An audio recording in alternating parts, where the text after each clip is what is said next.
Good morning. Welcome back to another Compound Conversation. I'm Jesse. And I'm Julie. And today we are talking about the rhythm. The rhythm. What do we mean by the rhythm? The rhythm. Well, we were just talking about songs this morning. Oh my gosh, I've had the same song in my head stuck for like 3 weeks. It's the worst. So I think you know the rhythm better than I do, but just a minute. I mean, the rhythm is just the process, right? It's one meeting, one quarter, 60 minutes, repeat. It's having an established process, a system, a way to work through work. Yeah. And making sure that you're doing this on a continuous basis. I think many people are aware of topics like continuous improvement and different systems like that. If you're running EOS, you know about your quarterlies. The most successful companies, right? They undertake change in a systematic, disciplined way. They understand it's never done. And this is no different. Right. So when we're talking about the rhythm, we're talking about how you start to actually compound your AI initiative.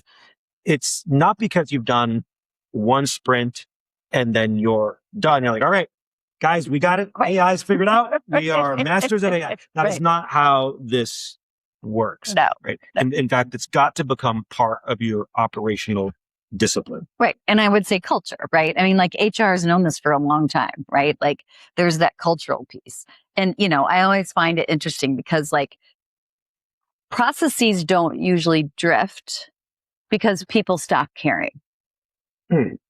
And so, I mean, that's where like it is a cultural rhythm to say that this is the way we get work done. I don't all of a sudden just stop caring. Like some people do, you know, I mean, it happens in work cycles, right? But I mean, you just don't stop caring. It's just that we don't have it embedded to the culture in the way in which we do things.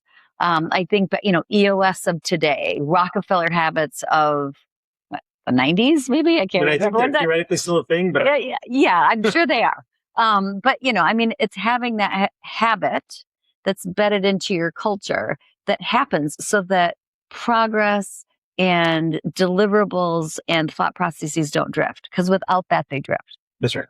And so over the last couple of weeks, we've talked about how do you put together a sprint. We've talked about systems and tools for identifying signals, identifying your sources, designing your work, building it, deploying it. And then now we're at the compound flywheel. When we talk about the rhythm, what we're talking about is going through that process on a continuous basis or a continual basis. Now, for every company, it's going to be a little bit different because every company has its own operating rhythms. I tend to think about this on a quarterly basis. I tend to think for a lot of companies looking at your backlog or your list of projects every quarter is probably about the fastest many can do and do it well. At least that's in my experience.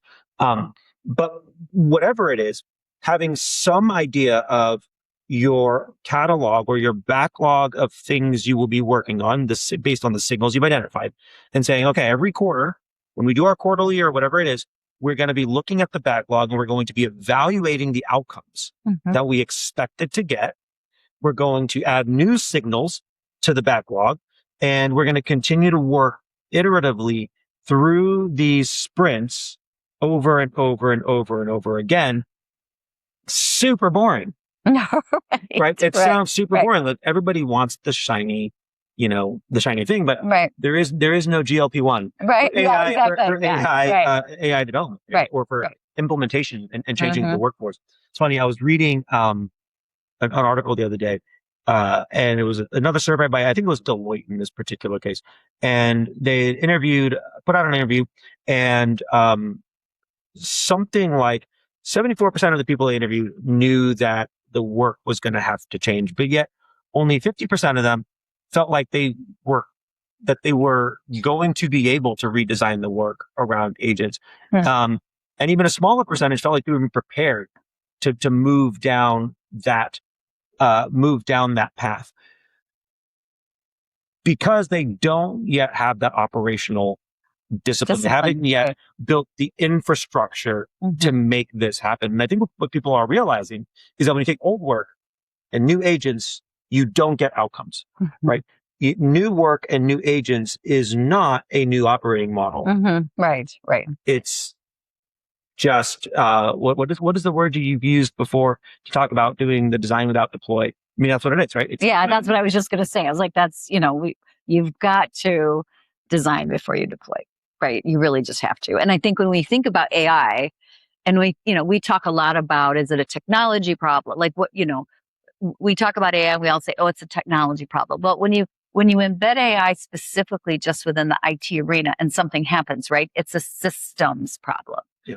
Right. So we all of a sudden say, okay, it's a system problem. AI is having this issue. It's a system problem. But if we think about the importance of embedding the AI movement for each organization within a leadership and in a cultural space, right now it's a capabilities problem.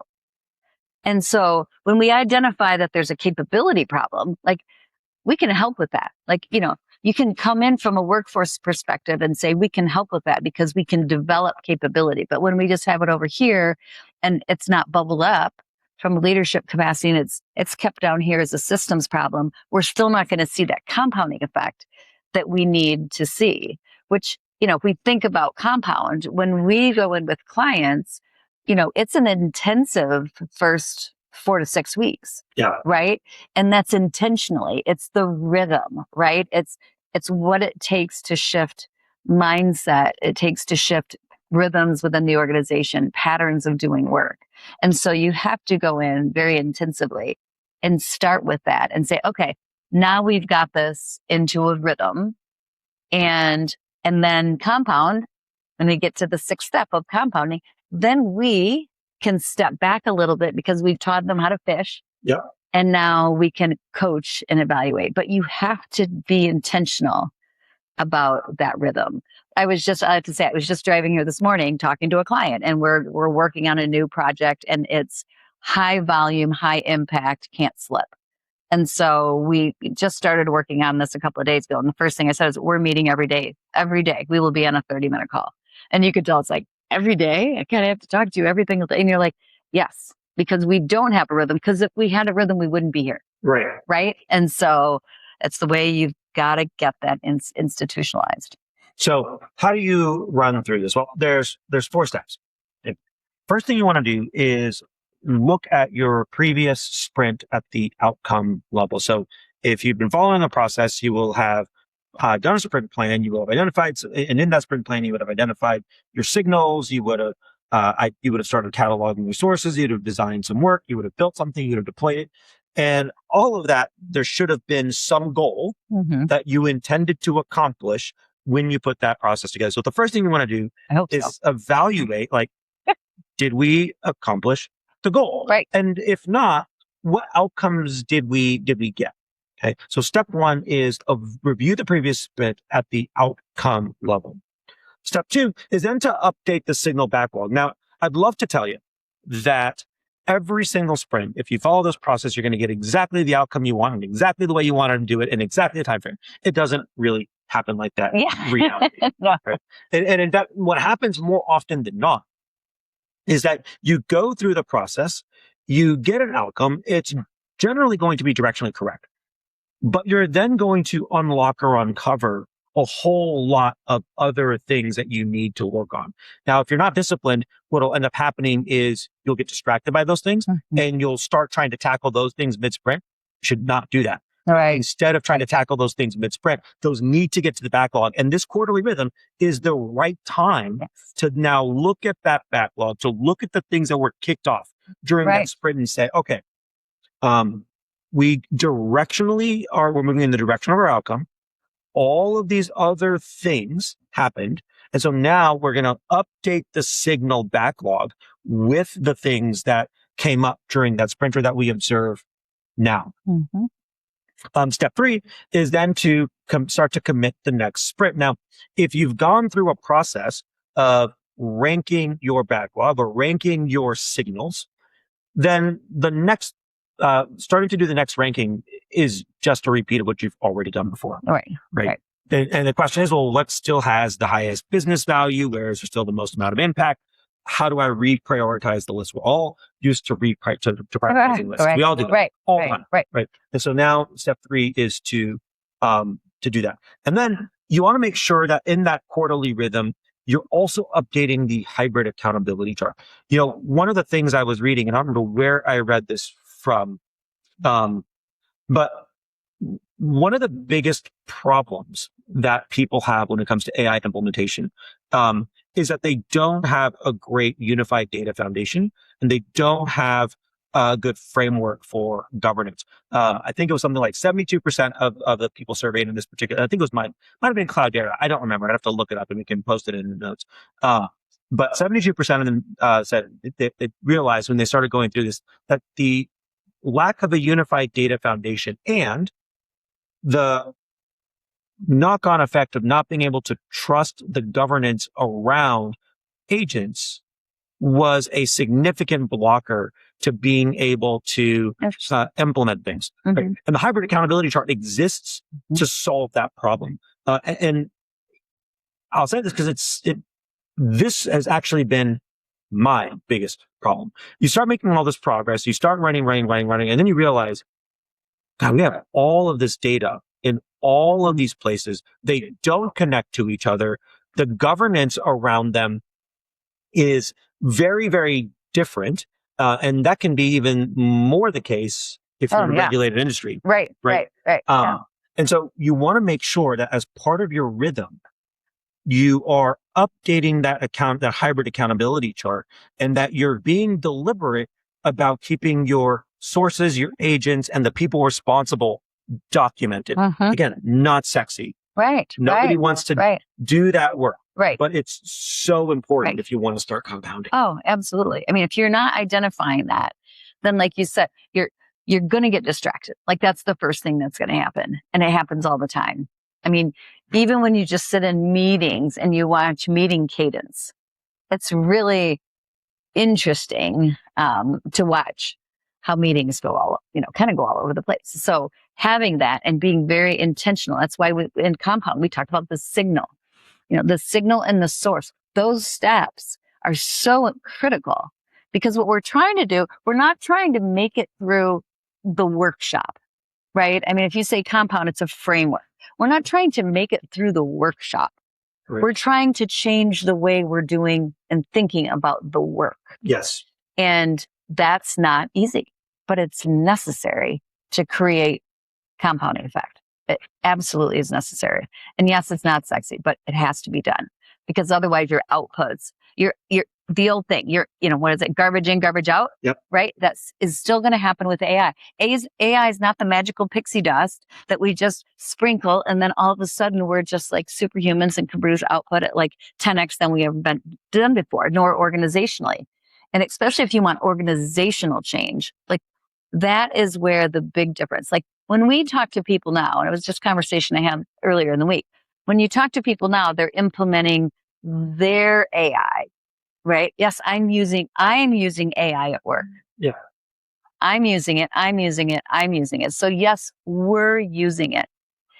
We're not But using most people, it. when they say that, what they mean is they're using a chatbot. Exactly. And that's not we're using it. That's not organizational use of AI. And that's where following the framework, having a rhythm, getting into the discipline, doing the stuff that's not the fun stuff to do, but doing those things is where you're going to compound. Yeah, I think this is such an interesting point because you're right. When I talk to people as well, everyone at this point, so it used to be the case, I would go and I would do a talk, 2 years ago, and I would say, who here is using AI? And maybe 5 or 10% would raise their hand, and of those people, all of them are using ChatGPT. Right. Right. Now I go into a room and now everyone's raising their hand. Yes. And instead of it just being ChatGPT, it's ChatGPT or Copilot or Claude or whatever. But most people are still thinking about AI usage as a chatbot. Yes. And you are pairing a human with a chatbot. And that is a legitimate use of AI for a lot of different kinds of work. Sure. But the real value, the compounding value that you get out of AI is when you start to redesign the work. Yes. And you start to move this stuff into your infrastructure. Correct. And that is a very different way of thinking about AI. It's not the way most people, I think, at the moment are thinking about I would completely agree. When you say, are we using AI? The answer, like you said, is almost always yes, no. But I'm going to say we're almost like using it individually and selfishly, right? So that our output is better or faster. But we're not it's faster. I wouldn't say it's always better. Yeah. Our perception, right? But like it might be but we're using it in our individual work. We're not thinking about it from an organizational rhythm. Right. We're thinking about how do we as individuals use AI. I think that is predominantly where we're at right now. And so the question that I keep asking now is like, have you graduated from a chatbot? Because if your intention or your usage of AI is still very much chatbot based, yes, then you're probably only getting 30 or 40% of the value out of AI that you could theoretically get inside of your operations. Problem is that other next part of the value isn't something you can just iterate back and forth. And the consequences become greater. Oh, sure. It's one thing for me to use AI to use my terms clearly. It's one thing for me to use the Claude chatbot to write an email. Yep. It's a completely different thing to use an API to automate my support queue. It's a different thing to use a different AI model to automate my project management. It's a different thing to use a different AI model to manage a procurement. It's or my financials. Exactly. Right? Exactly. Right.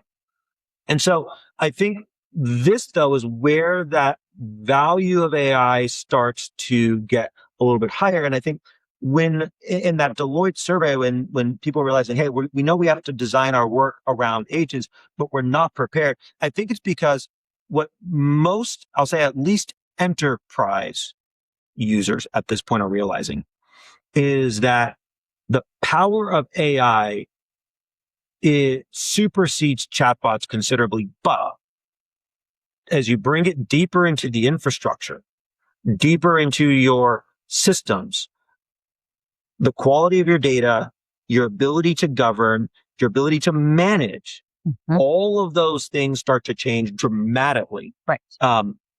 Because you're getting to a much more sensitive layer of data. The upside, the deeper you go in your system stack, the more leverage there is. Sure. But the more risk there is too. Oh, sure. It continues. I mean, the complexity of the work compounds as well, right? I mean, you're going to continue to say, okay, if we can do this, then we can do this.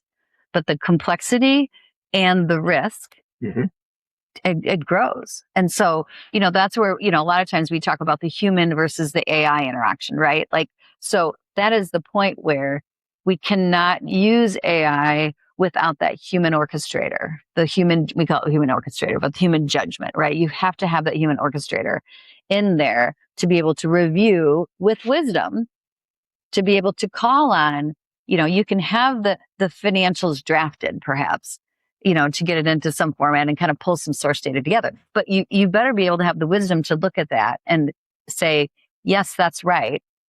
But you can't just rely on it as a data source. Yeah, that's why the design piece is so important. Oh my gosh, yeah. Because you do need that judgment to be able to understand what the work and the workflow should look like. The patterns for this are also becoming really clear as well, right? So whether it's McKinsey, whether it's Deloitte, whether it's Uber, across the board, the sort of recognized convergence or across the board, there is thought leadership convergence on the idea that AI is not explicitly an IT problem or solely an IT problem, that the best companies, what they're doing is they're training AI champions, AI engineers, whatever it is, and then they're deploying them into the operations. So those people can sit alongside the subject matter experts, right, and they're working hand in glove with the subject matter experts to redesign the work or to redesign the processes in order to make life easier for the subject matter experts. By the way, that's also how you're getting buy-in from subject matter experts. Right. Because at that moment, when you're working hand in glove with someone and you realize, okay, Julie, here you are in HR, we're going through your all the list of things that cause friction for you and frustration for you in your job. We're putting them in the signal backlog. We're making the backlog. I'm asking you all these questions. Okay, tell me about the HRIS. Does this have an API? Does it have an MCP? Let's identify all the sources. What domain knowledge do you have? And then how do we design a flow to say, okay, you really hate dealing with job descriptions and recruiting. Well, let's go ahead and build let's design a flow that would allow us to reduce the overhead that comes with doing that. And you're like, great, I would love to get back 10 hours of my life every week, right? So that's 10 times 50 hours a year of not having to do job descriptions for recruiting or whatever that thing is, right? So let's design that together. Then let's go ahead and build a prototype of what that would look like.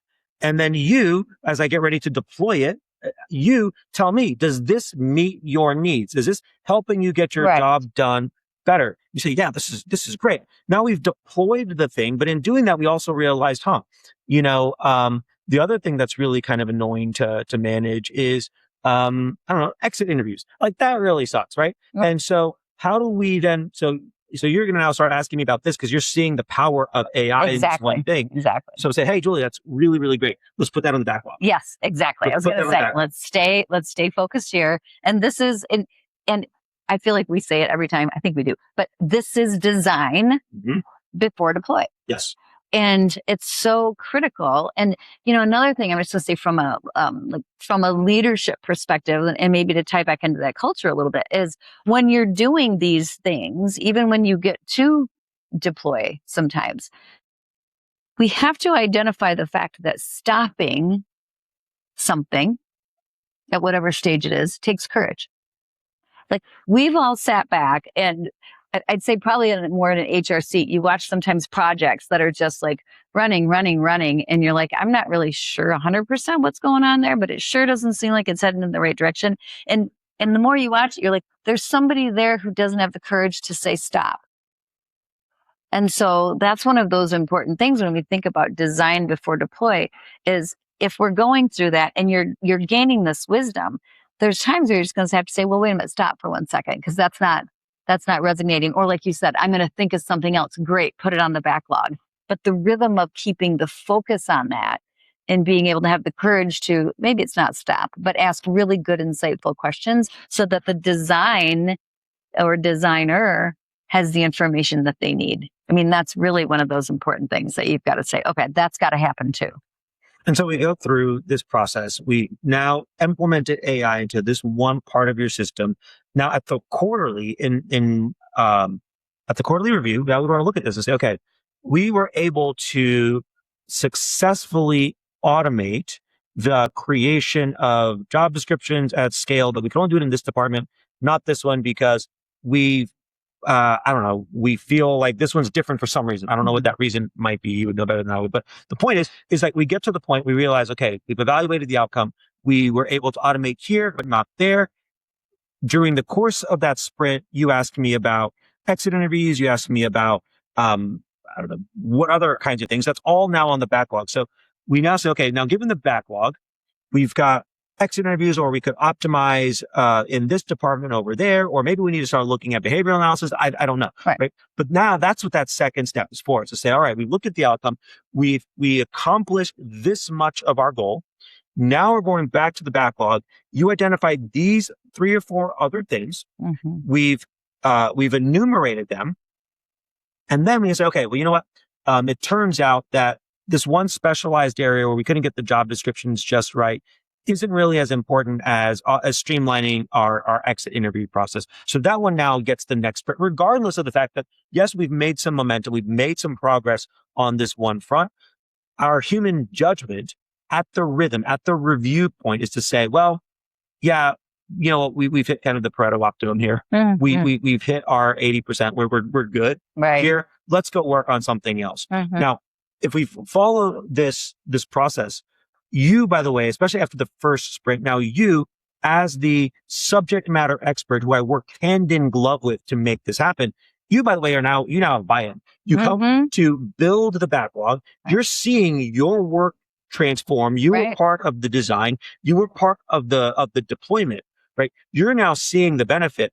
And so you are now excited about the next sprint. You're no longer afraid. You're no longer worried AI is going to take your job. In fact, what you're seeing is, gosh, I don't have to spend 10 hours working on 10 hours a week working on this job description. I can actually spend now that 10 hours doing something else. I can start now thinking about improving our training. Right. Which I've never been able to get to that because I'm always spending all my time on these, stupid job descriptions. Right. Now I've got 10 hours I can focus on new training. Okay. So let's go through. So the next sprint we go through and figure out how to make your exit interviews better. And now you've got 15 hours a week net started. Mm-hmm. So in that next sprint, in that next rhythm, you say, gosh, now I've got 15 hours a week to focus on new training. Man, what if we build some really cool training content or whatever that particular thing is? Right. But that's what the rhythm is buying you. Yes. The rhythm is buying you the recognition that you will get if you go through this process and you're working hand in glove with your subject matter experts and they're contributing to the design and ultimately to deploy, they're getting buy-in, you're making their lives easier, your outcomes are getting better, your signal backlog continues to grow. By the way, they're feeding it. Yes. And you're now together working on that next sprint and outlining the next sprint. Well, you start going from 10 hours a week for that one person to 15 hours to 20 hours. All of a sudden, before too long, that person's entire job is completely different. It's all focused on high value human work. Yes. It's all focused on the things that get you more human leverage. It's not so much focused anymore on the mundane data entry task things that AI can do very, very, very well. Your hybrid accountability chart is going. So the person is seeing their role change in real time as you're getting more and more leverage out of those things that are authentically human. That is the value of having a rhythm for going through your sprints. Well, and that's the point when the work, the non-sexy, crappy work that you didn't want to do in this process, that's when it becomes sexy. It's like, okay, now I get why I spent this time here. Like didn't sound fun in the beginning, but that gain of 10 hours, that gain of 15 hours, like I can take more of that all day long. And so therefore I'm willing to do the work and design before deploy. And by the way, as a leadership team, one of the things you do want to be prepared for, especially if you're going to take this seriously, is what do you do with that 10 or 15 hour surplus? Right. I was reading another report. I think this one was from McKinsey, and it was, I think, maybe from their own internal pilots. And one of the things that surprised them was they were able to free up all this time, but employees didn't know what to do with the freed up time. And so, and so the leadership was like, oh, we didn't think about what we do with all of that free time. And I've kind of run into this myself. Now I've started playing more golf. But that is something you want to start thinking about is when you start to free up that time, how are you going to redeploy that? And on a more serious note, I mean, for us internally, it means more product development. It means we get to start investing in and building things that I've always wanted to get to, but we're sitting behind, I don't know, support tickets and project management and all the other crap that we have to do. But, is not as interesting, at least not to me, as some of the other things, right?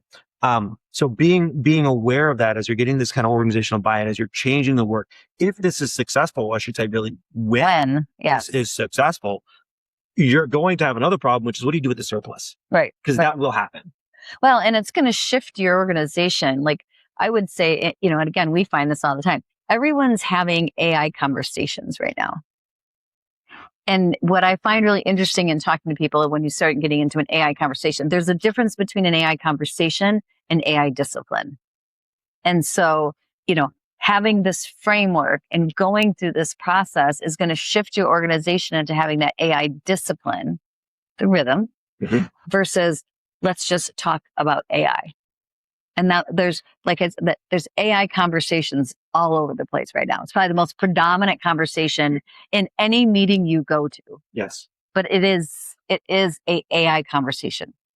It's not talking about how do we create AI discipline, i.e. rhythm framework in our organization to optimize.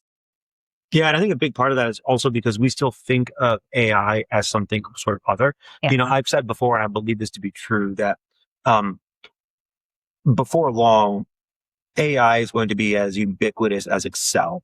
Mhm. And right, there isn't a single company, probably even a single department any longer that can't operate without Excel or some form of a spreadsheet. Right. Right. Well, it's these things, right? We can't survive without these things anymore. Your phone? Yes. So it's going to be the same thing from an AI perspective. That's where we're going with it, like Excel. Right. And so I think as a skill that workers will have to have, Mhm. I think is how I was thinking through it, is every single department needs to have somebody who's good at Excel. Mhm. I think it's going to be the case that every single department is going to have somebody who's good at AI. I've said, Now say more about what good at AI means. I'm curious. I think means somebody who can manage and run a pod. So that person who sits Okay. down next to subject matter experts and can help with the design and the Yes. deployment. Okay. Right. I completely agree. Because I think when I was having this conversation the other day and the person was like, no, I'm really good with AI. Mhm. And so I was like, oh, I'm curious. Tell me more. Right. And they're like, I have a cloud and I have a chat and it's that bot experience still. Yes. But I think right now, that's another period that we're at organizationally and just like work wise is that we think we're good at AI. One could question if you think about it in just that way. How can I not be good at AI? I just have to push a button and talk to it or type a sentence. But how could I not be good at it? But that's I have this conversation. They're like, no, I'm really good at AI. Tell me, I remember back in years ago when I would interview people, they would tell me they're good at Excel. Right. And I'm like, okay, well, tell me. Like, can you write a macro? Well, write one. Yeah. Right. Yeah. And they'd be like, well, I mean, I know a lot of formulas. Well, okay, well, if you can't write a macro or you don't know about, I mean, I haven't used Excel in a very, very long time. Point there was like, was it like Visual Basic or whatever? It was inside of Excel. I don't remember what programming language was. That's how long it's been.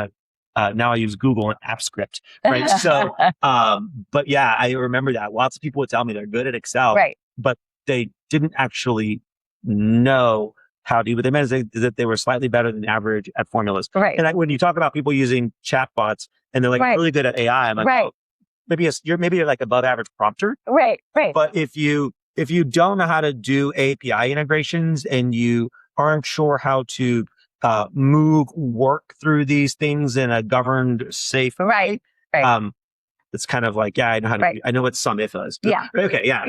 So I didn't mean to take you off topic, but I just think it's like, I completely agree. You're going to need somebody in the organization who is good at AI. Not only the organization, in the department. It's got to get down to that level. It's got to get down to the level where this is in your DNA, that there's somebody whose job, for a lot of companies, when they need to do a model, a spreadsheet, like there's somebody that they go to that says, hey, can you do a sensitivity analysis on A, B, C, and D? And not everybody knows how to do that well in Excel. Right. Which is fine. But you have the person. But you have the person who you can go and ask them to do a sensitivity analysis, and they understand how to organize the workbooks. They understand how to set up the references. They understand how to do all the naming. They know how to write the formulas and the functions. They know how to write a macro when that's appropriate. Right. That's what I mean by everyone's going to have people that are good at Excel. And I knew what you were saying, but I was like, if I'm listening and I think about some of the conversations, they're like, I'm really good at it. And you're like, okay. About average prompter. Right. But tell me how, right? Because I think that is interesting because you do feel good when you get a good result back and you go, I must be pretty good at this because look what just came back. Yeah. But that's not what we're talking about when we say every department. It is every department. I misspoke, but it's every department's going to need that resource. Yes. Because that's again what's going to get the big mass and the backlog starting to happen at a quicker pace. And I do think to your point though that every employee will have to be good at chatbots, and I think we're seeing that. One of the things I was reading somewhere else was that actually I'll even take something I was reading. I'll take an actual lived experience. I was at Best Buy the other day, And one of my students from MSU, who was a junior, is now becoming, is going to be a senior in the upcoming year. He had just gotten back from Ireland, where he had done his summer internship. And he was working for a wearables startup in Dublin. And they had asked him to come in, and he was going to be doing some marketing and some investor relations work for them. And part of the reason that he had been hired is because he had taken my course. And so he, knew a lot about AI. Right now, when he got there, what they thought he meant by knew a lot about AI was he was a good prompter, but he knows how to do workflows because that's what they taught him in the class. And so he was telling me, I ran into him at Best Buy because, he's back now getting ready for the semester. And he's like, they were blown away because they had a project for me that they were expecting to take 3 weeks, and I got it done in 2 hours. Wow, that's fantastic. And so he was telling me about all these other experiences that he got, all this other work they started giving him because they realized he could operate at this design level. Yes. He could operate at this data level in a way that they weren't expecting. And as a result, they were able to deploy this kid in a way that got them way outsized results for a normal intern that they might have brought on. And I think what's happening is that a lot of young people are picking up these skills and picking them up relatively quickly, not as quickly as some might like. But I think what you're starting to see is as they start to enter the workforce, this is going to become a really, really significant competitive advantage, a really significant way that they'll be able to contribute. And so if you are somebody who doesn't have that capacity or that capability, or you're not even sure you can train it up, I would encourage you to start thinking about and looking for young people who might have this experience, or reach out and I'll introduce you to some of my students. Yeah. Well, because even at Michigan State, last semester I taught a course of 20 kids. This next semester we're looking to go to 40, and then the following one will take to 80. So we're trying to even compound what we're doing there because it's so effective and so helpful. Right. And that is going to be so important as, getting that skill and finding that person is just going to be critical to organizations. So, I mean, it's great that they have access to that class, right? Yeah. Because people don't understand what it can do until they see it. Remember that meeting we were on? We were on a call together the last week, and we were like talking about a particular workshop. And while we were talking, within the course of 20 minutes of talking about this, I was just kind of like typing some notes over here. And, before we even got off the call, I was like, so is this what we're talking about? Shazam, like a brand new flyer, completely written based upon what our conversation was. And it was just by like typing some things in while we were talking. And, as silly as that little one was, the people that were on the phone afterwards are like, how did you do that? Like, and you're like, it's this guy, right? It's just like, it's just what you do. Like once you get the processes, if you want to say, even embedded within your own framework, right? It's not like your work compounds, but think about the impact of that when we spread that across an organization. Take the one person who got put into that organization and take it into an organization where they have a framework, a 6-step framework that is very followable, easy to do. It's followable and doable and compoundable. And now you've got multiple of those employees who understand how to do this, and just think about what can happen. You said another thing that I want to underline too, because this is one of the reasons, or one of the ways when we were engineering the compound framework, the word you used was embedding it in your own operations. One of the ways when we thought through this that we were really intentional is that we don't want this to be something that is an either or. Correct. It's got to be something that you can embed in your own operation. So if you're running Rockefeller Habits or Scaling Up, or you're running EOS, or you're running any of these other systems, right? This is not a substitute or a replacement. No, it is the frosting on the top. It is the next level up. That is right. Yes. That's right. It works alongside what you're already doing. Yes. It does not replace it. In fact, I don't know if it's on camera or not, but like I've got my EOS workbook right behind me. Actually, it might even be. Oh, it is. I I think it is. Yeah, yeah. I've got my EOS. Like we still run Right. our day-to-day EOS on EOS. We still have our issues list. We still have our accountability charts. We still have all of those things that we use. The work we're doing with Compound, the framework that we have sits on top of it. Yes. And it works in conjunction with it. So this is not an either or. I don't want to leave people with the impression that this is going to replace. It gets embedded. Yes. It doesn't replace anything. It gets embedded into what you're already doing. And in fact, if you're already running, I'm thinking about one of the people we talked with recently. They're already running EOS. They're doing a great job. They're firing on all cylinders. In fact, they're the perfect person to work with a Compound system because they've already got the discipline. They've already got the accountability. They're already thinking in terms of systems. They're already thinking in terms of processes. They've already got traction, right? They're already healthy. Right. And so you do something like EOS or you have or whatever it is, you've got a healthy organization. This supplements that organization and starts to take it to the next level. Yes. Now, I do believe that it's going to become something that everyone's going to have to be supplementing with before too long. Oh, I agree. But if your organization is not running well, this will be harder to do. But it's not designed to compete with what you're already doing. It's designed to augment what you're already doing. Right. Well, and the thing is when you listen to our Compound conversations, there's even if you just think about this rhythm piece, like okay, now, well, what do I do next?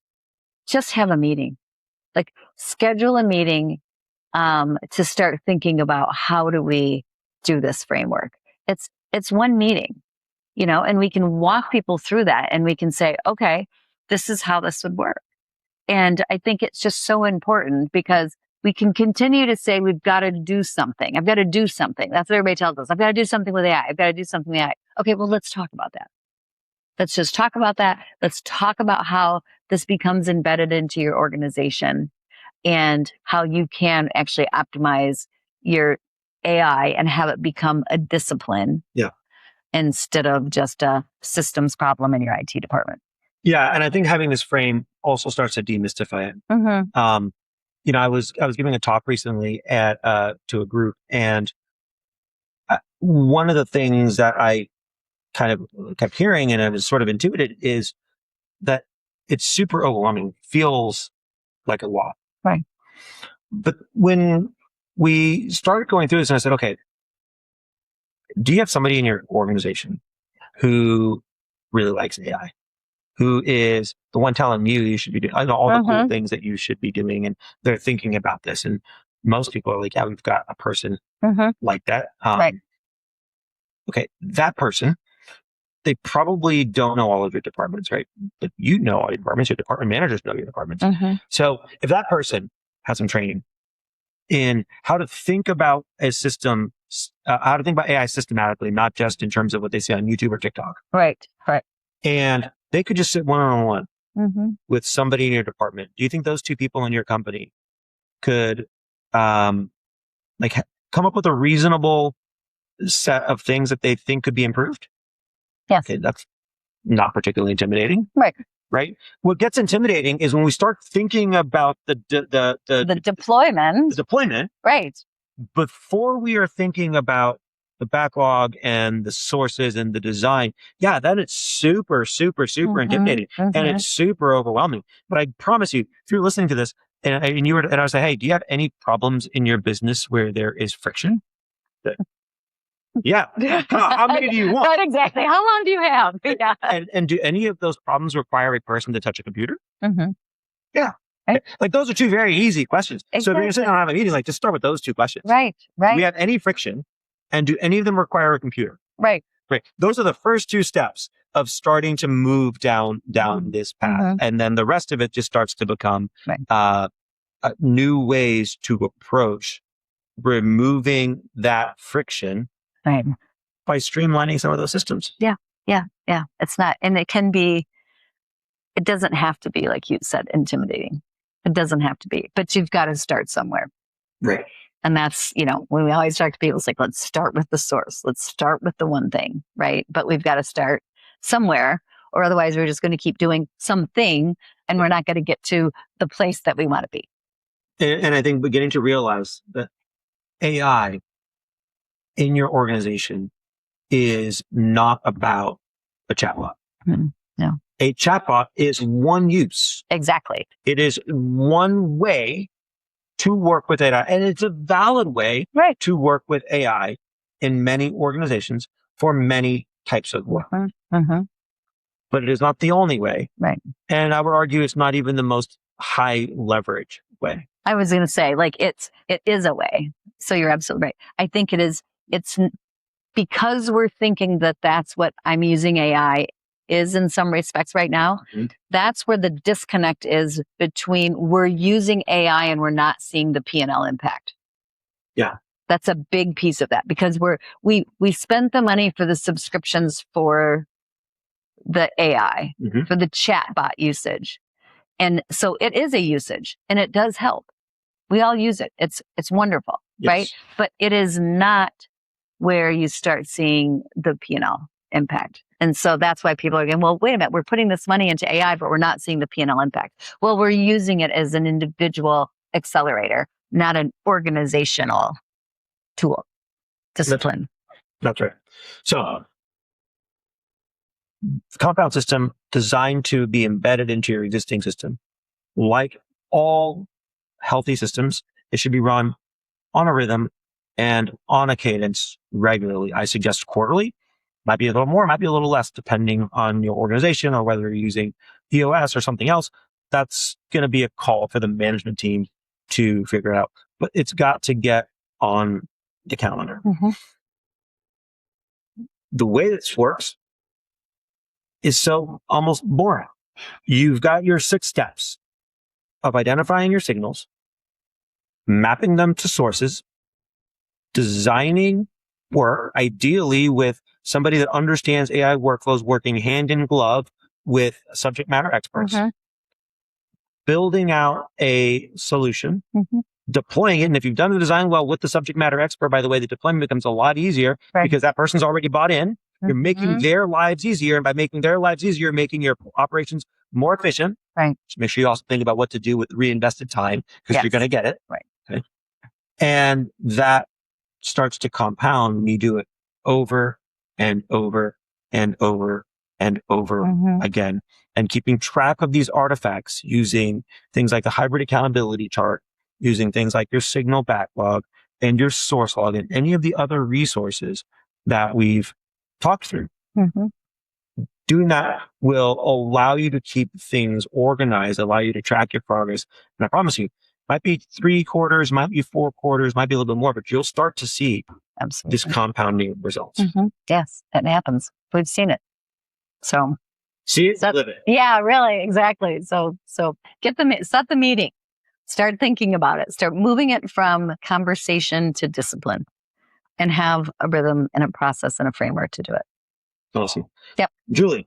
Here we go. Always a pleasure. I love these conversations so much. I always look forward to them. Yep, I do too. So everybody, thanks again so much for joining us. We learned a lot just even having these conversations, and the world of AI is moving all the time. So anyway, let's stop transforming, but let's start compounding.